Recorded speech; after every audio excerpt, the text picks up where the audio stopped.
lokasi pintu masuk Jalan Losmawi, yaitu sebelum TV Terminal Sunda. Jadi kita stop. Jadi nggak ada lagi yang lolos. Dan sampai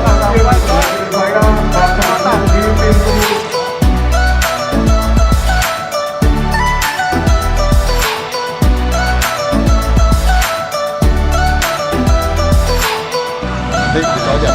Oke, dan bawa masalah ada sekarang nggak ada mas. kita nggak tahu nanti kan ada orang